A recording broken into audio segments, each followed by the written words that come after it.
Why, hello everyone. It's Shaun here from Zoobox, and today we're going to be talking about the recently released 2020 film Palm Springs. The film is directed by Max Barbakow in his feature-length film debut. He's done a bunch of shorts before this. Written by Andy Sierra.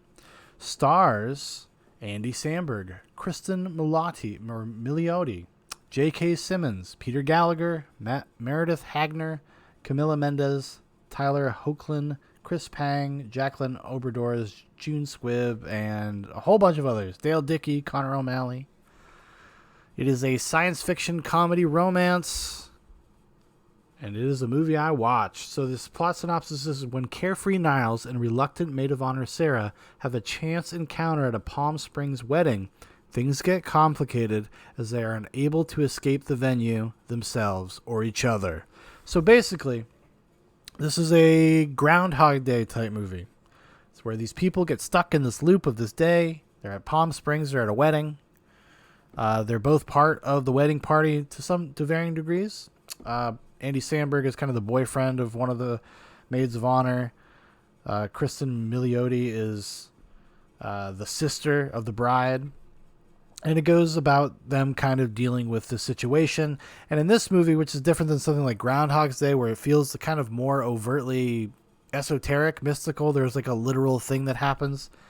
You literally walk into a cave, a magic cave that is somehow connected to this portal, this wormhole or whatever, this tube, where you just keep getting sent back. If you go through it once, then every day you wake up like it's the same day. And what did I think about this movie? This was way better than I ever expected it to be. I was just looking for something light. My wife and I were hanging out, and we just wanted to watch something kind of light and funny. And I don't hate Andy Samberg. You know, I've liked some of his movies. Hot Rod's awesome. Hot Rod fucking rocks. So I was down to at least check it out, right? I was like, well, we'll give it some time. Maybe we'll watch it. Maybe it'll suck. I don't know. I don't think it was originally supposed to come out the way it did, obviously. It came out on HULU. I believe it was originally supposed to be a theatrical movie, and it's good enough to be a theatrical movie, especially if you look at the comedy film landscape these days. Holy shit. But this is definitely good enough to actually, I think, meet that standard. Because a lot of streaming films, a lot of stuff that shows up on these streaming services, whether it's Netflix, Hulu, whatever, generally isn't. So I was really pleasantly surprised. I found myself really enjoying it. It's actually a pretty funny movie just on its face, just on the most basic level. Pretty decent laughs, pretty decent jokes. Opens with a really funny joke. But it had a little bit more to offer, which I was very pleasantly surprised with. It deals with kind of existential dread. The kind of the minuscule or the minutia of your life on a long enough timeline, and nihilism, and whether anything really matters. Does it really matter? Just because you're stuck in a loop, does that mean you should kind of live your life with wild abandon? Because it literally doesn't matter to the world, but it matters to you, and you have to live with the consequences of your actions, even if nobody else does. So it gets into that kind of stuff. I thought that was really fascinating, because you have basically what you could consider kind of like two shitty people that through this experience end up finding ways to better themselves. And I wasn't expecting something that in depth. I honestly was expecting something way just more kind of straightforward and silly and goofy. And it kind of starts out that way. But as the film goes on, it has a little gravity to it. There's a little gravitas, a little weight. It has something to say about the world. So I appreciated that. I do think it has kind of a problem, and this is a problem you see in a lot of, I think, comedies of the past 10, 15 years. It has the millennial problem, where these people are kind of selfish narcissists. Granted, I think the writers had enough foresight to say, like, well, we're going to use this experience to kind of move them past that kind of paradigm. But in all honesty, they're kind of too old for me to really buy it. If you're already in your 30s and you're an asshole, to the level in the way that these people are assholes, which is just self-destructive, selfish. That's being very judgmental. I don't mean to be judgmental. We all have problems, but as a character in a movie, it's a little bit. I found myself having a harder time with empathizing with their larger plight because of that. But I will say this: by the end of the movie, I felt like the movie did its job by kind of winning me over. I don't know if it entirely does that, because it kind of can't say that they've developed values. The film just like is just not going to engage in that kind of stuff because modern people would probably freak out. They would have a problem with like stating kind of this obvious fact. But there's a lot of things to like. Like I said, I think the humor is really great. The performances are tons of fun. Peter Gallagher plays the bride's father, and he's just really funny. But the real standout is J.K. Simmons because he brings a really kind of cartoonishly funny guy that becomes like a more real, sincere, layered person, and in a way that J.K. Simmons can do. You know, he's such a great actor. And he's so fun too. I mean, the guy does everything from fucking like Spider-Man to Whiplash to Palm Springs to Batman v Superman. Like, the guy he likes to act. He likes to do things. He's got such a breadth of work. He's one of these great character actors that I always am pleasantly surprised when he shows up. And probably a lot of that has to do with the fact that I grew up with the Raimi Spider-Man movies. I mean, those are kind of staples of my youth. I still think they hold up. The other day I made a joke on Facebook. I was like, superhero movies peaked with Blade. Well, the reality is superhero movies peaked with Spider-Man 2.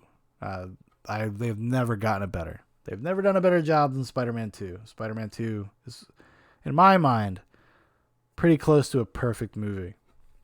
And that's coming from somebody that kind of could give two fucks about most superhero movies. I do like DC. I'm more of a DC guy. But anyway, that's a conversation for another day. Someday we're going to get there. We're going to talk about those DCEU movies. We're going to talk about why I feel the way I do about them. But that's not today. We're talking about Palm Springs. Going to give Palm Springs the respect it deserves.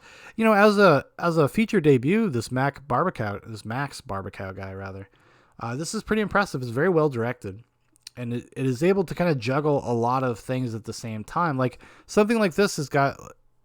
You could have tonal problems and it may not pay off, but I thought the film, as it kind of evolves and progresses, does a really great job of grounding the drama the farther along the story went. It was really well done in that sense, because you could see it just not mishmashing, but they did because it deals with some kind of heavy stuff. There's some heavy concepts that are at play here, and it does the drama just as much justice as it does the comedy. Now, I'm not going to say like, oh, it's my favorite movie ever, or it's one of the best comedies I've ever seen. No, it's not. But as like in context of modern comedies, I think it is worth your time. And that's really it. I don't really have a ton else to say because it's a comedy. I don't want to give too much away or get into it. But I was really pleasantly surprised by the actual depth of it, that it had something to say, that it talks about kind of agency and not only what you like.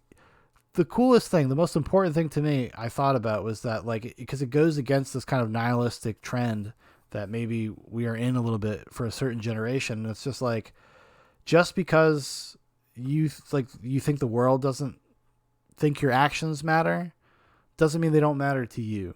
And that is worth like paying attention to, and worth kind of doing good deeds or trying to be a good person is worth it because of, even if just selfishly, what it does to you as a person and how you have to live with it. So there's something there. I mean, that was cool to see that in a especially a modern comedy. Did not expect that.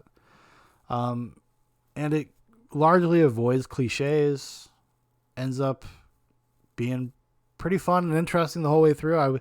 I think, maybe the ending gets a little dumb, but like, you got to solve this paradox at some point, and I don't know if there's a good way to satisfy that, but if you have Hulu, you can watch this movie, and I'd say it's worth it. Like, especially, your girlfriend or your wife, and you want to kind of just turn your brain off a little bit, but give it a little spice, a little something. I think it's worth checking out. It's got a lot of relatable stuff in it. It's nice to see something that is like kind of like grounded in actually like people becoming better people in a way that didn't feel forced or cliche or whatever, So in that sense, I would definitely recommend it. But you got to go in with the caveats. Like, you got to like Andy Samberg a little bit. Granted, he's doing a more serious role than I think I expected from him. But he is, at the end of the day, kind of the lead. He's the co-lead, but he feels like the lead of most of the movie. And J.K. Simmons is great. So I would watch it almost just for J.K. Simmons. He's a lot of fun in the movie. And his final scene is actually really great, and even a little touching. Even a little touching. It's kind of it underlines the thesis of the film. Is the final scene with J.K. Simmons, and in that I find some value. All right, everybody. Thanks for watching. Thanks for listening. If you'd like to know more about Zoobox, you want to keep up with everything Zoobox, the day-to-day of Zoobox, there's a lot of stuff going on in Zoobox every day. There's links in the description for Facebook, for Instagram, for my personal Twitter. Also, if you'd like to make a recommendation for these daily movie reviews, or if you'd like to see something done on the big show, Zoobox Goes to the Movies, where we deep dive on movies, put it in the comments, and I will throw it on the list. All right, everybody. Have a good one.